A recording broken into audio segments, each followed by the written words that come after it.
దేవునికి మహిమ కలుగును గాక. హల్లెలూయా, హల్లెలూయా. ముందుగా దేవాది దేవునికి కోట్లాది కృతజ్ఞతాస్తుతులు, మహిమ, ఘనత, ప్రభావాలు చెల్లించుకొనిచున్నాను. ఇక్కడున్న దైవజనులకు, కూడి వచ్చిన మీ అందరికి కూడా పేరు పేరున ప్రత్యేకమైన వందనాలు. ఈరోజు పరిశుద్ధాత్మ దేవుడు మనల్ని ప్రేమించి మనతో మాట్లాడాలని ఆశపడుతున్న సంగతులను శ్రద్ధగా మనందరము కూడా విని మనస్సున ఉంచుకుందాం. ఈ 2025వ సంవత్సరములో 6 మాసములు కూడా మనల్ని తన కనుపాప వలె కాచి, తన కౌగిలిలో దాచి, కాపరిగా మన ముందుండి 7వ నెల జూలై మాసములోనికి కూడా మనందరినీ నడిపించిన దేవాది దేవుడు, సిలువ చాటున ప్రార్థన మందిర పరిచర్యలలో స్థిరపరిచిన, నాటిన ప్రతి బిడ్డను ప్రేమించి ఇస్తున్న ఒక వాగ్దానాన్ని ఈరోజు ఆయన మనసును మూసే గాడిదగా మీ మధ్యకు నేను తీసుకొని వచ్చాను. నా మాట మీకు అర్థమవుతుందా? ప్రతి మాసము కూడా 1వ తారీఖున వాగ్దాన కూడిక సంఘక్రమాన్ని బట్టి జరుగుతూ ఉంది. అయితే ఈ మాసంలో 1వ తారీఖున గ్రేస్ వాళ్ళ సహోదరుడు దైవజనుడు డేవిడ్ లివింగ్స్టన్ మన మధ్యకు రావడాన్ని బట్టి సంఘ క్షేమాభివృద్ధి కొరకు ఎవరైనా ఈ రీతిగా దేవుని చేత అభిషేకించబడి వాడబడుతున్న దైవదాసులు మన మధ్యకు వస్తే ఎందుకని వారిని ఇక్కడ నిలబెట్టి మాట్లాడమని చెప్తామయ్యా అంటే గనక, దేవుడు వారి మీద ఇచ్చిన అభిషేకము, దేవుడు ప్రేమించి వారికి ఇచ్చిన తలాంతులు ఈ సంఘ క్షేమాభివృద్ధికి కూడా దోహదపడాలి, ఈ సంఘాన్ని కూడా బలపరచాలి ఒక ఆశ, ఒక ఆలోచనతో. అందుకుగాను ఈ 1వ తారీఖున ఆ వాగ్దాన కుడికిలో దైవదాసుడు కొన్ని సంగతులు మనకి తెలియజేశాడు. వాగ్దానాన్ని మనం పొందాలంటే విశ్వాసంతో మనం చూడాలని, విశ్వాసంతో మనం నడవాలని. పరీక్షించబడిన విశ్వాసం అది నమ్మదగింది కాదు, అది నిజమైంది కాదు అని. ఏది విశ్వాసం కాదో అది పాపము అని కొన్ని సంగతులు దేవాది దేవుడు మనకి ఆ రోజున బయలుపరిచారు. అయితే ఈరోజు దేవుడు ప్రేమించి మనకిస్తున్న వాగ్దానాన్ని తెలుసుకోబోయే ముందు దానికి కొనసాగింపు అనుకోండి, లేదా మళ్ళీ ఒక వాగ్దానాన్ని మనం పొందాలంటే మనలో ఉండాల్సిన, మనము కనబరచాల్సిన విషయాలు ఏంటి అని మీకు గుర్తు చేసే ప్రయత్నం అనుకోండి. వాగ్దాన సందేశంలోనికి మనం వెళ్ళబోయే ముందు వాగ్దానాన్ని పొందడానికి మనం కలిగి ఉండాల్సిన కొన్ని విషయాలు ఏంటి, మనలో కనబరచకూడని, కలిగి ఉండకూడని కొన్ని విషయాలు ఏంటి అని తెలుసుకునే ప్రయత్నం మనం చేద్దాం. అర్థమవుతున్న మాటలు. అందుకుగాను ఒకసారి ఈ మాటలు చూద్దామా. సంఖ్యాకాండము 23వ అధ్యాయము 19-20 వచనాలు.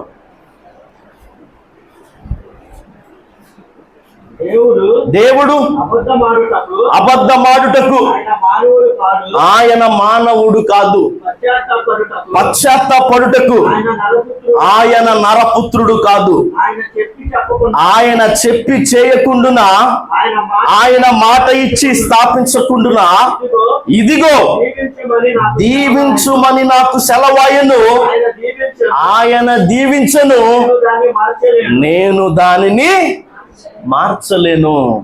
ఇక్కడ రాయబడిన మాటలు మనం చూస్తే ఆయన చెప్పి చేయకుండునా, మాట ఇచ్చి స్థాపించకుండునా ఆయన దీవించాడు.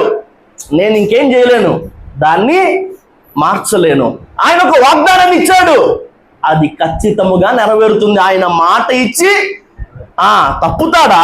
ఆయన మాట ఇచ్చి, ఆయన చెప్పి చేయకుండునా, ఆయన మాట ఇచ్చి స్థాపించకుండునా ఆయన ఒక వాగ్దానం నీకు ఇచ్చాడు, అది ఖచ్చితంగా నెరవేరుద్ది. దాన్ని నేనేం చేయలేను, మార్చలేను. ఎవరు ఏం చేయలేరు, మార్చలేరు. అయితే వాగ్దానం ఇంకా నిలిచి ఉండగా ఆ వాగ్దాన ఫలాన్ని అనుభవించకుండా, దాన్ని పొందకుండా నువ్వు తప్పిపోతే ఆ వాగ్దానం నీ జీవితంలో నెరవేరదు. నా మాట అర్థమవుతుందా?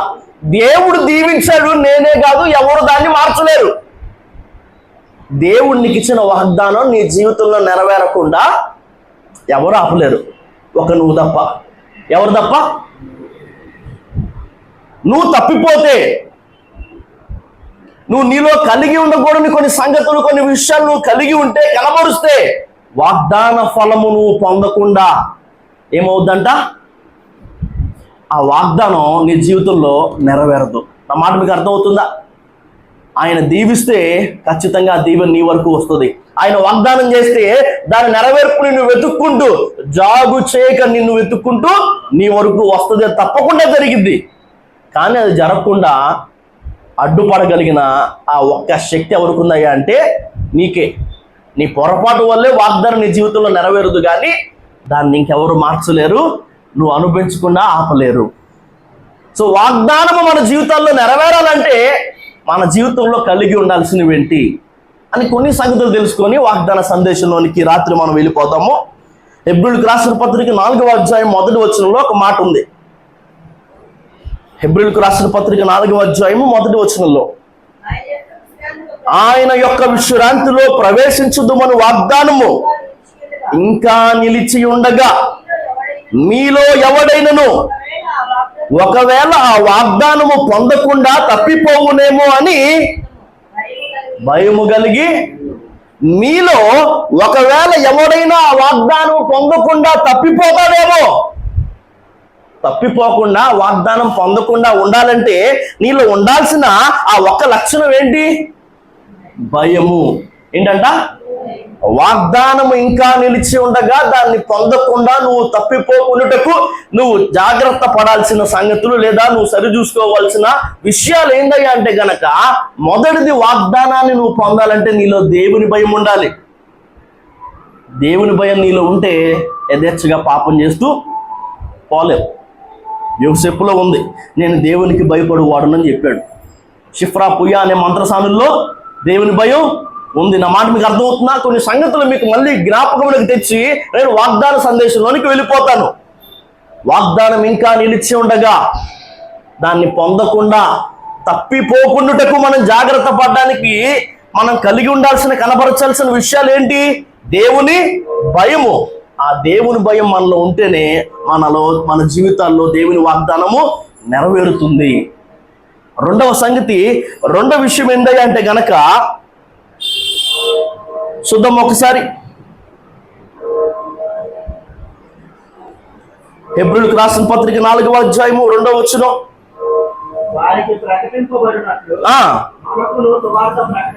వారికి ప్రకటింపబడినట్లు మనకును సువార్త ప్రకటింపబడిన గాని వారు వినిన వారిలో విశ్వాసము గలవారే కలిసి ఉండలేదు గనుక విన్న వాక్యము వారికి నిష్ప్రయోజనమైనదాయను అన్న మాట అక్కడ రాయబడింది. ఏంటంట? విన్నారు కానీ వారికి వాక్యము నిష్ప్రయోజనమైపోయిందంట, నిష్ప్రయోజనమైనదిగా అయిందంట. దానికి కారణం ఏందయ్యా అంటే గనక వారిలో ఏం లేదంట? విశ్వాసము లేదంట. విశ్వాసం లేకపోతే నయమాను యోర్దానులో మునిగేవాడు కాదు. విశ్వాసం లేకపోతే హన్నా ప్రార్థన చేసిన తర్వాత దుఃఖముఖిగా ఉండడం మానేసేది కాదు. విశ్వాసం లేకపోతే కరువులో, కష్టంలో కూడా మొదట కప్పాన్ని దైవజనునికి తీసుకొచ్చి సారైపోతే విధవరాలు ఇచ్చేది కాదు. విశ్వాసం లేకపోతే ప్రవక్తల శిష్యుల్లో కొన్ని భార్య తలుపులు మూసి అందరి దగ్గర గిన్నెలు పోగేసి అందులో పాత్రలో నూనెను పోసేది కాదు. విశ్వాసం లేకపోతే దావీదు గొలియాతు మీదకి వెళ్ళి గెలిచేవాడు కాదు. విశ్వాసం లేకపోతే ఇందుని గురించి నీకు ప్రత్యుత్తరం ఇవ్వాలన్న చింత మాకు లేదు. ఈ మండుచున్న వేడిమి గల అగ్నిగుండం నుంచి మమ్మల్ని తప్పించి రక్షించడానికి మా దేవుడు సమర్థుడు. ఆయన రక్షింపకపోయినా కానీ నమస్కరించం, నీ మాట వినం అని షడ్రకి, మెషకు, అబేద్నెగోలు చెప్పి ఉండేవాళ్ళు కాదు. విశ్వాసం లేకపోతే సమాధి రాయిని ఆ రోజు వాళ్ళు తీసేవాళ్ళు కాదు. విశ్వాసం లేకపోతే రాతి బాణల్లో ఆయన మీతో చెప్పినది చెయ్యడి అని మరీ చెప్పిన మాట విని 10 వారు రాతి బాణల్లో నీళ్లు పోసేవాళ్ళు కాదు. విశ్వాసం లేకపోతే 12 సంవత్సరాల రక్తస్రావ రోగంతో బాధపడుతున్న స్త్రీ ఆయన వస్త్రపు చెంగును ముట్టేది కాదు. విశ్వాసం లేకపోతే తన కూతురు చనిపోతే ఇంట్లో గొల్లు చేయడానికి వచ్చిన తన బంధువులందరినీ యాయురు బయటికి పంపించేవాడు కాదు. వారి జీవితాల్లో గొప్ప గొప్ప కార్యాలు జరిగిన ప్రతిసారి మనం అక్కడ చూసే ఒక పదం, ఒక సంగతి ఏంటంటే, నీ విశ్వాసమే నిన్ను బాగు చేసింది, నీ విశ్వాసం గొప్పది. అర్థమవుతుందా? విశ్వాసము. వాగ్దానం ఇంకా నిలిచి ఉండగా ఆ వాగ్దానం మనం పొందకుండా తప్పిపోకుండా మనం జాగ్రత్త పడాల్సిన సంగతులు, మనం కలిగి ఉండాల్సిన విషయాలు ఏంటంటే, మొదటిది దేవుని భయం, రెండవది ఏందయ్యా అంటే విశ్వాసము. బైబిల్లో కొన్ని మాటలు ఉన్నాయి, అవి జంట పదాలు. కృతజ్ఞత, స్తుతులు, భయ, భక్తులు. అలాగే విశ్వాసానికి కూడా ఒక జంట పదం ఉంది. హెబ్రీయులకు రాసిన పత్రిక 6వ అధ్యాయము 11వ వచనం. మీరు మందులు కాక విశ్వాసము చేతను ఓర్పు చేతను వాగ్దానములను స్వతంత్రించుకుని వారిని పోలి నడుచుకున్నట్లుగా. ఏంటంటే అక్కడ ఏమున్నమాట? విశ్వాసము చేతను ఓర్పు చేతను. ఈ రెండో జంట పదాలు, ఒకటి లేకుండా ఇంకొకటి ఉండదు. మన లేఖనాల్లో చూసినట్లయితే కనుక విశ్వాసము ద్వారముగానే రాజ్యాలను జయించారని, విశ్వాసము ద్వారముగానే వారు నీతి కార్యాలు జరిగించారని, విశ్వాసము ద్వారముగానే, నా మాట అర్థమవుతుందా, వారు గొప్ప గొప్ప విషయాలు ఎన్నో చూశారన్న మాట మనకి ఎక్కడ? హెబ్రీయులకు రాసిన పత్రిక 11వ అధ్యాయం 33వ వచనంలో కనిపిస్తుంది. వారు నీతి కార్యాలు జరిగించారని, సింహాల నోరులను మూశారని, అగ్ని బలాన్ని చల్లార్చారని, ఖడ్గదారిని తప్పించుకున్నారని, అన్యుల శరణులను పారదోలారని, విశ్వాసము ద్వారముగానే వారు వాగ్దానములను పొందారన్న మాట ఉంది. విశ్వాసము, ఓర్పు, ఈ రెండు జంట పదాలు. విశ్వాసం ఉంటే నువ్వేం చేస్తావు? వెయిట్ చేస్తావు. విశ్వాసం ఉంటే నువ్వేం చేస్తావు? ఎదురు చూస్తావు. అబ్రహాము 25 సంవత్సరాలు ఎదురు చూశాడు. యోసేపు దర్శన నెరవేర్పు కోసం 13 సంవత్సరాలు ఎదురు చూశాడు. మోషే 40 సంవత్సరాలు ఎదురు చూశాడు. నోవాహు 120 సంవత్సరాలు ఎదురు చూశాడు. దేవుని భయం, విశ్వాసం, ఓర్పు. ఆఖరిదిగా మనం ఉండాల్సిన ఒక సంగతి, ఒక విషయం ఏందయ్యా అంటే గనక చూద్దాం ఒకసారి. హెబ్రీయులకు రాసిన పత్రిక 4వ అధ్యాయం 11వ వచనంలో, కాబట్టి అవిధేయత వలన వారు పడిపోయినట్లుగా మనలో ఎవడు పడిపోకుండా ఆ విశ్రాంతిలో ప్రవేశించుటకు జాగ్రత్త పడుదుము. అవిధేయత వలన వారు ఏమైపోయారంట? విశ్రాంతిలో ప్రవేశించకుండా, వాగ్దానాన్ని పొందకుండా తప్పిపోయారంట, పడిపోయారంట. సో మనలో కలిగి ఉండకూడని ఒక విషయం ఏందయ్యా అంటే గనక అవిధేయత. దేవుని భయం ఉండాలి, విశ్వాసము, ఓర్పు ఉండాలి. ఆ తర్వాత మనం దేని గురించి చూసాం? అవిధేయత. అసలు అవిధేయత ఉండకూడదు. మరి ఏముండాలి? అదే హెబ్రీయులకు రాసిన పత్రిక 6:12. దేవుని వాక్యము సజీవమైన బలము కలదై రెండంచెల గల ఎటువంటి ఖడ్గము కంటెను వాడిగా ఉంది. హెబ్రీయులకు 6:12 లేఖనాల్లో ప్రస్తావించబడిన ఒక మాట నేను చూపిస్తాను, చూడండి ఒకసారి. హెబ్రీయులకు 6:12 చూడు మళ్ళీ.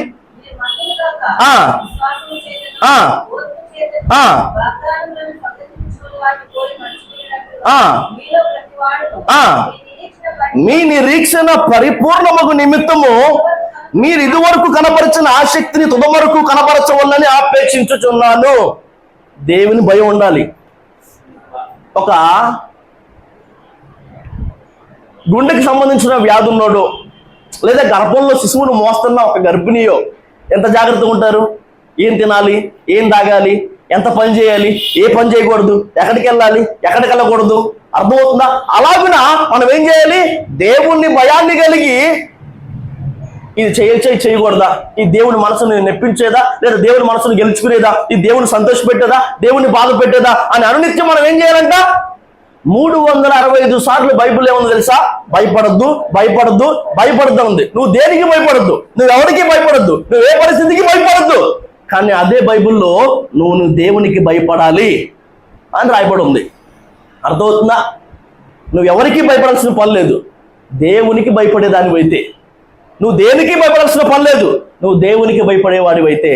వాగ్దాన ఫలమును అనుభవించాలంటే, వాగ్దానం నీ జీవితంలో నెరవేరాలంటే నీలో దేవుని భయం ఉండాలి, నీలో విశ్వాసము ఓర్పు ఉండాలి, నీలో ఆసక్తి ఉండాలి. ఏముండాలి? అవిధేయత ఉండకూడదు, ఆసక్తి. దేవుడు నాకు ఒక వాగ్దానం ఇచ్చాడు కదా, ఆయన చెప్పాడంటే దాన్ని చేస్తాడు, ఆయన వాగ్దానం ఇచ్చాడు దాన్ని నెరవేరుస్తాడు, ఆయన దీవించలేదు దీవెన ఎవరు దాన్ని మార్చలేడు. ఎప్పుడు నెరవేరుద్ది? ఆయన నాకు ఈ వాగ్దానం ఇచ్చావు కదా, ఎప్పుడు నెరవేర్చబోతున్నావు, ఆయన నెరవేర్చయ్యా అని ఆసక్తితో నువ్వు ప్రార్థన చేస్తూ ఉండాలి. అవిధేయురాలిగా అవిధేయుడిగా నువ్వు ఉండకూడదు. ఆయన అంటే భయము, ఆయన ఎందులో విశ్వాసము, విశ్వాసం వలన ఓర్పు, ఆసక్తి నీలో ఉంటే దేవుడు నీకు ఇచ్చిన ప్రతి వాగ్దానం కూడా నీ జీవితంలో నెరవేరుద్ది. ఓకేనా? వాగ్దానం కూడికలో సహోదరులు చెప్పిన ఆ మాటలకు కొనసాగింపుగా వాగ్దానం నెరవేరాలంటే మన జీవితంలో మనం కలిగి ఉండాల్సినవేంటి, కలిగి ఉండకూడనివేంటని తెలుసుకున్నాం. అయితే ఈ జులై మాసంలో ఈ 2025వ సంవత్సరము దేవాది దేవుడు మనందరినీ ప్రేమించి ఈ పరిచర్లకు, అలాగే ఈ పరిచర్లో దేవుడు స్థిరపరిచిన సంఘ బిడ్డలందరికీ కూడా, ఈ మాటలు వింటున్న ప్రతి ఒక్కరికి కూడా ఆయన ఇస్తున్న వాగ్దానం ఏంటి అని తెలుసుకుందామా? చూద్దాం. అందుకు ఎస్తేరు గ్రంథం 4వ అధ్యాయము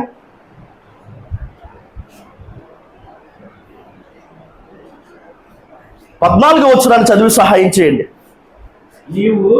నీవు ఈ సమయమందు ఏమియు మాట్లాడక మౌనముగా ఉన్న ఎడల యూదులకు సహాయమును విడుదలయు మరి యొక్క దిక్కు నుండి వచ్చును. యూదులకు శత్రువైన హామాను యూదులందరినీ ఒక్కరోజే చంపాలని ఒక కుట్ర బన్నాడు. ఆ సంగతి తెలిసిన తరువాత మరణ శాసనాన్ని అతడు పుట్టించాడన్న సంగతి మొర్దెకై విన్న తరువాత అతడు ఏడ్చాడంట, అతడు బట్టలు చింపుకున్నాడంట. ఈ సంగతి అంతటినీ కూడా శూషణ కోటలో ఉన్న ఎస్తేరుకు తెలియజేసి ఈ పరిస్థితిలో నుంచి యూదులను కాపాడడానికి నువ్వే రాజుతో మాట్లాడాలని ఒక వర్తమానాన్ని పంపించాడు. అయితే రాజాజ్ఞ లేకుండా ఎవరైనా రాజు సముఖములకు వెళితే, రాజు ఎదుటికి వెళ్ళి నిలబడితే వారు మరణ పాత్రులు కాబట్టి నేను వెళ్ళి అలా రాజుతో మాట్లాడేదని తచ్చిట్లాడుతుంటే కనబడుతుంటే అప్పుడు మొర్దెకై మాట్లాడిన మాటవే ఏందంటే అవి, నీవు ఈ సమయమందు ఏమియు మాట్లాడక మౌనముగా ఉన్న ఎడల యూదులకు సహాయమును విడుదలయు మరి యొక్క దిక్కు నుండి వచ్చును. యూదులకు అన్న మాట తీసేసి నాకు అని పెట్టుకుని చదవండి ఒకసారి. నాకు సహాయమును విడుదలయు మరి యొక్క దిక్కు నుండి వచ్చును. దేవాది దేవుడు 2025వ సంవత్సరంలో ఈ జులై మాసంలో మనకి ఇస్తున్న ఒక వాగ్దానం ఏంటంటే గనక మీకు విడుదలయు సహాయమును మరి యొక్క దిక్కు నుండి రాబోతుంది. ఆమేన్ చెప్పండి. ఆ మాట అర్థమవుతుందా? ఈరోజు ఈ వాగ్దాన సందేశానికి టైటిల్ ఏంటంటే గనక మీకు సహాయమును విడుదలయు మరి యొక్క దిక్కు నుండి వచ్చును. రాబోతుంది. బహుశా ఎన్ని రోజులు కూడా విడిపిస్తారనుకున్న వాళ్ళు, సహాయం చేస్తారనుకున్న వాళ్ళు చేతులు ఎత్తేసారా? చేయి పట్టుకున్న వారు ఎవరు కూడా నీ జీవితంలో లేకుండా పోయారా? నా మాట మీకు అర్థమవుతుందా? ఈ ఇబ్బందుల కొలిమిని, శ్రమల సంద్రాన్ని దాటలేకపోతున్నా నిన్ను చేయి పట్టుకొని నడిపించగలిగిన వారు, విడిపించగలిగిన వారు, ఈ గుంటలో నుండి పడిన స్థితిలో నుండి నిన్ను పైకి లేపగలిగిన వారు, నిన్ను విడిపించగలిగిన వారు, నీకు సహాయం చేయగలిగిన వారు ఎవరూ లేరా? చేయి పట్టుకున్న వాడు ఎవడు లేడా? ప్రతి మనిషి కూడా కష్టం వచ్చినప్పుడు, ఇబ్బంది వచ్చినప్పుడు మనకి సహాయం చేస్తానని, మన పక్కన నిలబడతానని, నీకేమైనా కావాల్సి వస్తే, ఒరే నీకేదైనా అవసరం ఉంటే నువ్వు నన్ను కాంటాక్ట్ చేయి, నేనున్నాను మర్చిపోవద్దు అని చెప్పేవాడే. కానీ నా జీవితంలో నేను చూసిన ప్రతి సందర్భంలో కూడా కష్టం ఎదురైనప్పుడు, ఆపద సమయాల్లో చేతులు ఎత్తేసినోడే ప్రతి ఒక్కడు కూడా. ఏంటంట? చేతులు ఎత్తేసిన వాళ్ళే, చెయ్యి అందించిన వాళ్ళు కాదు. నేనున్నాను రా, నేను చూసుకుంటాను, లేదా నేను చేయగలుగుతాను, నేను నిలబడతానని చెప్పిన ప్రతి ఒక్కడు కూడా కష్టకాలంలో ఏం చేశాడంట? చెయ్యెత్తేశాడు. బహుశా నువ్వు కూడా నీ జీవితంలో నాకు వీడు సహాయపడతాడు, నాకు వీళ్ళు సహాయపడతారు, నన్ను ఈ ఇబ్బందికర పరిస్థితుల నుంచి వీరు విడిపిస్తారు అని నువ్వు ఆశలు పెట్టుకున్న ఎందరో కూడా చేతులు ఎత్తేశారేమో. అయితే నీ దేవుడు ఎలాంటి వాడై అంటే గనక కీర్తన గ్రంథం 46వ కీర్తన మొదటి వచ్చిన ప్రకారముగా నీ దేవుడు ఆపత్కాలములో నమ్ముకొనదగిన సహాయకుడు. ఆయన నువ్వు ఎప్పుడు నమ్ముకోవచ్చో తెలుసా? అన్ని బాగున్నప్పుడే కాదు, ఏమీ బాగాలేనప్పుడు, ఆపద సమయాల్లో, ఆపత్కాలములో కూడా నువ్వు ఆయన్ని నమ్ముకొనదగిన సహాయకుడు. బహుశా నిన్ను విడిపించేవారు, బహుశా నీకు సహాయం చేసేవారు ఎవరు లేరేమో. నువ్వు అనుభవిస్తున్న ఈ కష్టం బహుశా అది నీ బిడ్డల భవిష్యత్తుల గురించి అవ్వచ్చు, బహుశా మారని నీ భర్త గురించి అవ్వచ్చు, బహుశా అది నీ వ్యాపారం అవ్వచ్చు, బహుశా అది నీ ఆరోగ్యం అవ్వచ్చు. నా మాట అర్థమవుతుందా? బహుశా అది నీ కుటుంబ సంబంధించిన సమస్య అవ్వచ్చు, బహుశా అది నీ చదువు విషయం అవ్వచ్చు, అది నీ నిరుద్యోగం అవ్వచ్చు. ఏదైనా కానీ దీని గురించి వీళ్ళు సహాయం చేస్తారు. ఈ పరిస్థితుల నుంచి వీళ్ళు ఏం చేస్తారు? నన్ను విడిపిస్తారని బహుశా నువ్వు అనుకుంటూ వచ్చావేమో. కానీ ప్రతి ఒక్కరు కూడా చేతులు ఎత్తేసి ఉండొచ్చు. ఇక్కడ రాయబడిన మాట ప్రకారముగా ఈ సమయమందు ఏమీయూ మాట్లాడక నువ్వు మౌనంగా ఉంటే యూదులకు మరొక దిక్కు నుంచి సహాయమును విడుదలయు వస్తుంది అన్నట్టుగానే ఈ సమయమందు ఏమీయూ మాట్లాడక అందరూ కూడా మౌనంగా ఉన్నారేమో నీ జీవితంలో. మేము చూసుకుంటామని చెప్పిన ప్రతి ఒక్కరు కూడా మౌనం వహించారేమో, సహాయం చేయలేమని చేతులు ఎత్తేసారేమో. అయితే దేవుడు ఈ రోజు నీకు ఇస్తున్న ఒక వాగ్దానం ఏంటంటే గనక మీకు విడుదలయు సహాయమును మరి ఒక దిక్కు నుండి రాబోతుంది. లేఖనాల్లో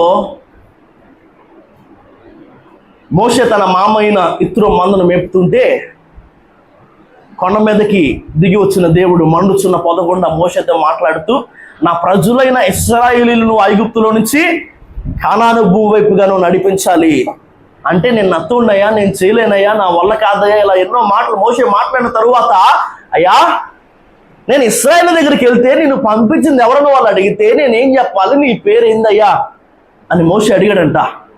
నేను ఉన్నవాడను అనువాడను, అంతవరకు సర్వశక్తి గల దేవునిగా ఎల్షదాయిగా పితరులకు ప్రత్యక్షమైన దేవుడు నేనే యాహ్వే యెహోవాను తన నామమును మోషేకు బయలుపరిచాడు. అయితే భక్తులందరూ వారి జీవితాల్లో రుచి చూచి ఆయన్ని ఎరిగిన అనుభవాల్లో ఆయనకి పెట్టుకున్న పేర్లు కొన్ని ఉన్నాయి. మహా ఎండకు కాలిన అరణ్యములను స్నేహించిన వాడు నీవే అన్న ఆ మాటకు తగినట్టుగా అబ్రహాము ఇక్కడ నుంచి నువ్వు వెళ్ళిపోమని ఒక నీళ్ల తిత్తినిచ్చి పంపిస్తే పిల్లల్ని మొయ్యలేక ఎడారిలో పడి తిరుగుతా నీళ్లు లేక అలమటిస్తూ ఇక చావే దిక్కు అనుకోని పిల్లల్ని ఒక దగ్గర వదిలేసి ఇస్మాయిల్ని ముందుకి ఇలా ఆగరేడుస్తుంది. అప్పుడు దేవుడు ఆమెకు ప్రత్యక్షమై ఆమెతో మాట్లాడాడంట. మాట్లాడి ఆమె ముందే నీళ్ళ ఊట ఉబికేట్టుగా చేశాడంట. అప్పుడు ఈ హాగరు చెప్పిన ఒక మాట, ఒక సంగతి ఏందంటే గనక, నాకు ఇంకెవరూ లేరు అనుకున్నాను, నన్ను ఇంకెవరూ చూడరనుకున్నాను, కానీ నన్ను చూసేవాడివి నువ్వు ఉన్నావు, నువ్వు చూచుచున్న దేవుడవు ఎల్రోయ్ అని ఆయనకి పేరు పెట్టుకుంది. తండ్రి కట్టెలు ఉన్నాయి, నిప్పు ఉంది, అయితే దహన బలికి గొర్రె పిల్ల లేదని అడిగితే యెహోవా చూచుకును అని అబ్రహాము ఇస్సాకు చెప్తున్నాడు. యెహోవా ఈరే అని అబ్రహాము దేవుణ్ణి పిలుచుకున్నాడు. మోషే చేతులు ఎత్తితేమో ఇశ్రాయేలు గెలుస్తున్నారు, మోషే కాస్త చేయి బరువెక్కి చేతులు దించేస్తే ఏమో అమాలేకులు గెలుస్తున్నారు. ఇటు పక్క ఒకడు అటు పక్క ఒకడు. ఎవరు? అహరోను హూరులు చేతులు ఆదుకొనగా సూర్యాస్తమయం వరకు కూడా, సాయంకాలం వరకు కూడా మోషే చేతులు ఎత్తే ఉంచాడు. ఒక గొప్ప విజయాన్ని దేవాది దేవుడు ఇశ్రాయేలుకి ఇచ్చాడు. అప్పుడు మోషే ఒక బలిపీఠాన్ని కట్టి మోషే దేవునికి పెట్టుకున్న పేరు ఏంటంటే యెహోవా నిస్సి, యెహోవా మా ధ్వజము. ప్రవక్త, దీర్ఘదర్శి, న్యాయాధిపతి అయిన యాజకుడు అయిన సమూయేలు ఇశ్రాయేలీయులను అన్య దేవతల వైపు నుంచి దేవుని వైపుకు త్రిప్పి ఫిలిష్తీయుల చేతుల నుంచి వారిని విడిపించాయని ప్రార్థన చేయగా దేవుడు ఆ ప్రార్థన ఆలకించాడు. ఈ సమూయేలు దహన బలి అర్పించుండగా ఈ ఫిలిష్తీయులు ఏం చేశారు అంటే కనుక ఇశ్రాయేలు మీదకి వచ్చారు. అప్పుడు దేవాది దేవుడు వారి మీద ఉరుములను ఉరిమించగా వారు తారుమారయ్యారంట. ఇశ్రాయేలు వారిని హతం చేశారంట. ఒక గొప్ప విజయం. అప్పుడు సమూయేలు చేసిన పని ఏందంటే ఒక రాతిని నిలబెట్టి ఇంతవరకు దేవుడు మనకు సహాయం చేశాడు అని ఎబినేజరే అన్న ఒక పేరు పెట్టాడంట. ఏంటంట? దేవుడు మనకు సహాయము, ఎబినేజరు. ఆయన పేరులో ఒక పేరు. భక్తులందరూ వారి జీవితాల్లో ఆపత్కాలముల్లో అందరి వైపు చూసి కొండల తట్టు నా కళ్ళు ఎత్తుచున్నాను, నాకు సహాయము ఎక్కడి నుంచి వస్తుందని. ఎక్కడి నుంచి రావట్లేదంట. ఎక్కడి నుంచి వచ్చింది? అది దేవుని దగ్గర నుంచి మాత్రమే వస్తుంది. ఆపద సమయాల్లో ప్రతి ఒక్కడు కూడా చేతులు ఎత్తేస్తాడు. నమ్మదగని వారు మనుషులు. రాజులు నమ్ముకోవడం కన్నా, మనుషులను ఆశ్రయించడం కన్నా దేవుని నమ్ముకోవడం, ఆయన ఆశ్రయించడమే మేలు. నమ్మదగని వారు ఆపద కాలముల్లో, ఆపద సమయాల్లో కూడా ఆయన నమ్మదగిన వాడు. ఆయన పేర్లలో భక్తులు ప్రేమించి ఆయన పిలుచుకున్న ఒక పేరు ఎబెనేజరు. ఆయన సహాయం చేసే దేవుడు. ఆ దేవుడు ఈ రాత్రి నీకు ఇస్తున్న ఒక వాగ్దానం ఏందయ్యా అంటే గనక ఏందంట, మీకు విడుదలయు సహాయమును మరి యొక్క దిక్కు నుండి రాబోతుంది. నీ జీవితంలో ఏ కష్టాన్ని గురించి అయితే నువ్వు ఏడుస్తున్నావో, నీ జీవితంలో దేని గురించి అయితే ఇన్ని రోజులు ఏడ్చి నువ్వు ప్రార్థన చేసావో, మనుషుల వైపు చూసావు, రాజుల వైపు చూసావు, అధికారుల వైపు చూసావు, ఏ ఉపయోగం లేదు. ప్రతి ఒక్కడు కూడా చేతులు ఎత్తేసారంట, మా వల్ల కాదు, ఇక మేమేం చేయలేమని. అయితే ఆపత్కాలములో నమ్ముకున్న దగ్గర సహాయకుడు నీ దేవుడు నీకు ఇస్తున్న వాగ్దానము అన్ని దారులు మూసుకుపోయి ఉండొచ్చు. ప్రతి ఒక్కడి సమయంలో ఏమీ మాట్లాడక మౌనంగా ఊరక నిలబడి ఉండొచ్చు. నీకు సహాయమును విడుదలయు మరి యొక్క దిక్కు నుండి రాబోతుంది, నేను పంపించబోతున్నా అన్న వాగ్దానాన్ని దేవుడు ఇస్తున్నాడు. ఒకనొక సందర్భంలో ఈ షమ్రోను పట్టణం ప్రాకారం మీద రాజు తిరుగుతున్నా అంట. ఒక స్త్రీ కేకలు వేసింది, అయ్యా నాకు సహాయం చేయవా, అయ్యా నన్ను రక్షించవా అని. అప్పుడు రాజు మాట్లాడిన ఒక మాట మనకు కనిపిస్తుంది, చూద్దామా. 2 రాజుల గ్రంథం 6వ అధ్యాయము 27వ వచనం. యెహోవా నీకు సహాయము చేయనిది నేనెక్కడ నుండి నీకు సహాయము చేయుదును అన్న మాట ఎవరు మాట్లాడదు తెలుసా? ఒక రాజు, ఒక ద్వారపాలకుడు కాదు, ఒక బంట్రోత్తు కాదు, రాజు దగ్గర పనిచేసే వారిలో ఒకడు కాదు. రాజు మాట్లాడుతున్న మాట ఏందయ్యా అంటే గనక, యెహోవా నీకు సహాయం చేయనిదే నేను ఎక్కడి నుంచి నీకు సహాయం చేసేదై. మొదట మనం చూసిన మాట ఏంటి? సంఖ్యాకాండంలో ఆయన దీవించాడు, నేను దాన్ని మార్చలేను.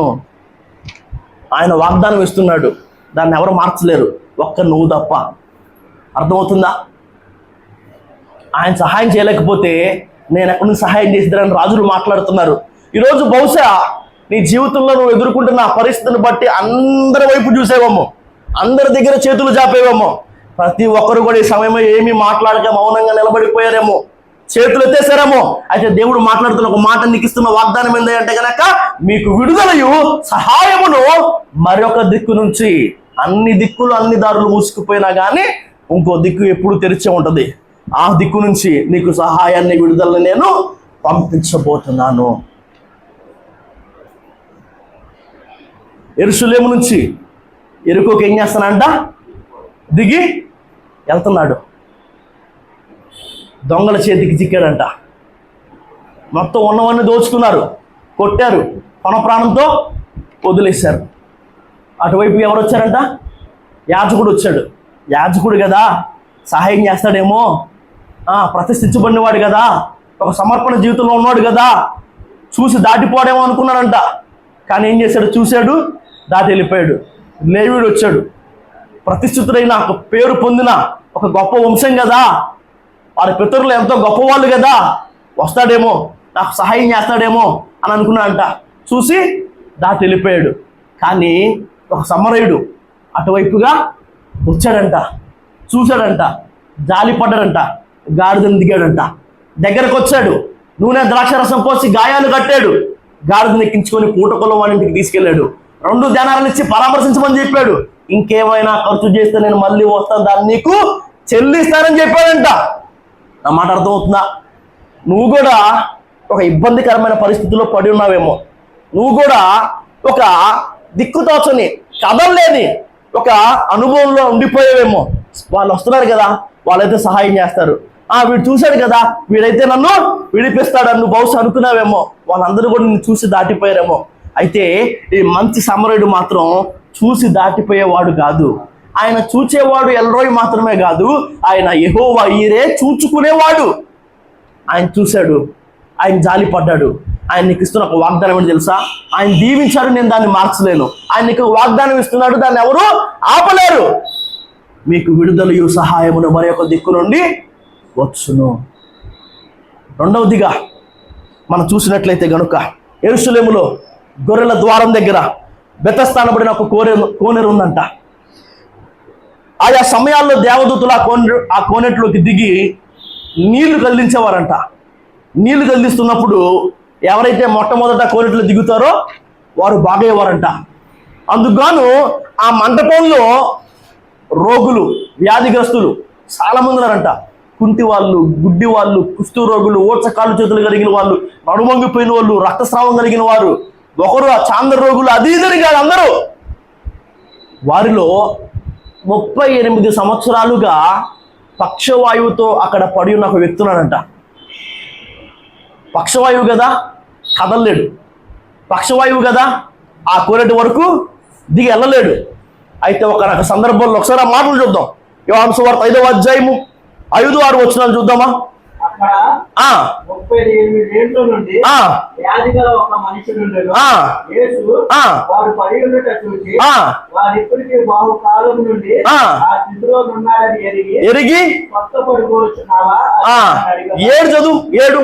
ఆ రోగి అయ్యా నీళ్లు కదిలింపబడినప్పుడు నన్ను కోనేటిలోనికి దించుటకు నాకు చదవాలి. మళ్ళీ నీళ్లు కదిలించబడినప్పుడు నన్ను కోనేటిలోనికి దించుటకు నాకు ఎవడు లేడు.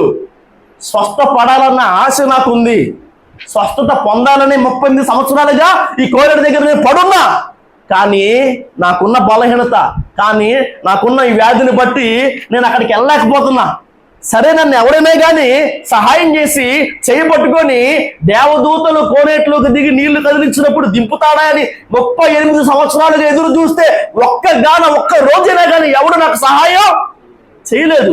నాకంటూ ఎవడు లేడని చెప్పాడు. అప్పుడు దేవాదేవుడు మాట్లాడిన మాట ఏంటి తెలుసా? నువ్వు లేచి నీ పరుపెత్తుకొని నడు. ఇక నీకు సహాయం చేయాల్సిన ఎవరికి పని లేదు. నువ్వు నీళ్ళలోకి దిగాల్సిన పని లేదు. నేరుగా సహాయం ఎక్కడి నుంచి వస్తుంది? నా మాట మీకు అర్థం కావాలి. లేవీడు వచ్చాడు, యాజకుడు వచ్చాడు, సహాయం చేయాల చూసి దాన్ని వెళ్ళిపోయారు. సమరయుడే దిగి వచ్చాడు సహాయం చేయడానికి. 38 సంవత్సరాలుగా ఎవడూ చేయని సహాయం ఆ రోజు కోనేట్లో దింపడానికి ఆయన రాలా. నేరుగా అతను వెతుక్కుంటూ ఆయన అక్కడికి వచ్చాడు. ఎందుకయ్యా అంటే కనుక స్వస్థపరచడానికి. తర్వాత మనం చూస్తే న్యాయాధిపతుల గ్రంథం 6వ అధ్యాయం 17-16 వచనాల్లో కూడా ఒక మాట కనిపిస్తుంది. త్వరగా 6వ అధ్యాయం 17-16 వచనాల్లో అతడు చిత్తమున ఏలినవాడా, దేని సహాయము చేత నేను ఇశ్రాయేలీయులను రక్షింపగలను? నా కుటుంబం మనిషి గోత్రములో ఎన్నిక లేనిదే, నా పితరుల కుటుంబం నేను కనిష్ఠుడై ఉన్నానని ఆయనతో చెప్పెను. అందుకు యెహోవా అయిననేమి నేను నీకు తోడయుందును గనుక ఒకే మనుషుని హతము చేసినట్లు మిద్యానీయులను నీవు హతము చేయదు అని సెలవిచ్చెను. అయ్యా, నేను ఎన్నిక లేనోనే, నా కుటుంబం, నా గోత్రం ఉన్న అందరిలో తక్కువదే. నేను ఎవరు సహాయం చేత, నేను దేని సహాయం చేత నువ్వు చెప్తున్నా ఈ మిద్యానీయుల చేతుల్లో నుంచి, మిడతల వలె ఉన్న మిద్యానీయుల చేతుల్లో నుంచి ఇశ్రాయేలు రక్షింపగలను? నేనే వాళ్ళకి భయపడి గానుగు చాటు గోధుమలు దొలగొడుతున్నాను.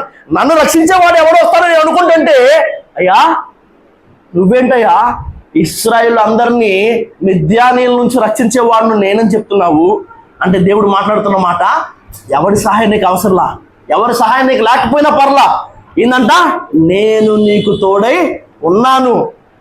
ఒకే మనుషుని హతం చేసినట్టుగా వారందరూ నువ్వు హతం చేస్తావు. దేవాదేవుడు ఈ రోజు మాట్లాడుతున్న ఒకే మాట అదే, మీకు విడుదలయు సహాయమును మరి యొక్క దిక్కు నుండి రాబోతుంది. నీకెవరి సహాయం అవసరంలా. ఇన్ని రోజులు ఎదురు చూసారేమో, ఇన్ని రోజులు కళ్ళు కాయలు కాసేలాగా వారి వైపు ఎదురు చూసి సహాయం వస్తుంది అనుకున్నారేమో, ఆశలు పెట్టుకున్నారేమో. ఆశలన్నీ అడియాసలు అయిపోయి ఉండొచ్చు, ఆశలన్నీ నీరు కాగిపోయి ఉండొచ్చు. నా మాట అర్థమవుతుందా? కన్నులు వరవెక్కి ఉండొచ్చు. చూసి చూసి చూసి ప్రతి ఒక్కడు కూడా చేతులు ఎత్తేసి ఉండొచ్చు. ఆయన చేతులు ఎత్తేవాడు కాదు, ఆయన చేయి విడిచిపెట్టేవాడు కాదు. ఆయన నీకు ఇస్తున్న ఒక వాగ్దానం ఏంటంటే కనుక నీకు విడుదలయు సహాయమును మరి యొక్క దిక్కు నుండి రాబోతుంది, నేను పంపబోతున్నాను. ఆ మాటలు ముగిస్తున్న సమయం ఇంకా లేదు కాబట్టి నీ దేవుని సహాయం ఎలాంటిదో తెలుసా? చూద్దాం ఒకసారి హెబ్రీయులకు రాసిన పత్రిక 4వ అధ్యాయం 16వ వచనం త్వరగా. హెబ్రీయులకు రాసిన పత్రిక 4:16. కనుక మనము కనికరింపబడి సంయోచితమైన సహాయము కొరకు కృప పొందునట్లు ధైర్యముతో కృపాసనమునందుకు చేరుతాము. అది మనము కనికరింపబడి సమయోచితమైన సహాయము కొరకు కృప పొందుటకు ఆ ధైర్యముతో కృపాసనమునొద్దకు మనం ఎందుకు చేరాలి అంటే గనక సమయోచితమైన సహాయము పొందినట్లుగా కృప కొరకు. నీ దేవుని సహాయం అన్నది తెలుసా? సమయోచితమైనది. చెప్పండి ఒకసారి. సమయోచితమైనది అంటే దాని అర్థం ఏంటి అంటే గనక help in time of need అన్న మాట ఉంది. Appropriate blessing coming just at the right moment అని ఉంది. దాని అర్థం ఏంటో తెలుసా? నీకు ఎప్పుడు అవసరమో అప్పుడు, దానికంటే ముందు కాదు, దానికంటే ఆలస్యంగా కాదు. సమయం లేదు కాబట్టి విస్తరించి నేను ఈ మాటలు చెప్పే ప్రయత్నం చేయట్లేదు. కానీ మనము యోసేపు జీవితాన్ని ఒకసారి పరిశీలించి చూస్తే, యోసేపును అన్నలు చంపేద్దాం అనుకుంటున్నప్పుడు రూబేన్ అడ్డు వచ్చాడు. వద్దు, దాన్ని చంపొద్దు, గుంట్లో పడేద్దాం అన్నాడు. తర్వాత తీసి తండ్రికి అప్పగిద్దామని రూబేన్ అటువైపుకి వెళ్ళగానే ఏమైంది? తీసి అమ్మేశారు బానిసగా. అంగడిలోకి వచ్చి నిలబడ్డాడు. ఎంతమంది ఉన్నా కానీ పోతీఫరుకి ఈ వ్యక్తిని చూడగానే దయ పుట్టిందంట. పోతీఫరు వెళ్ళొచ్చి కొనుక్కున్నాడు, ఇంటికి తీసుకెళ్ళాడు. ఏ పని చేసినా కానీ దేవుడు సమయోచితమైన సహాయం వల్ల అన్నీ కలిసి వస్తున్నాయి. అంతా సమృద్ధి. ఇంటి మీద విచారణకర్తగా నియమించాడు యోసేపుని. అక్కడ ఒక తప్పని నిందన మోస్తూ ఎక్కడికి వచ్చాడు? చెరసాలకు చేరాడు.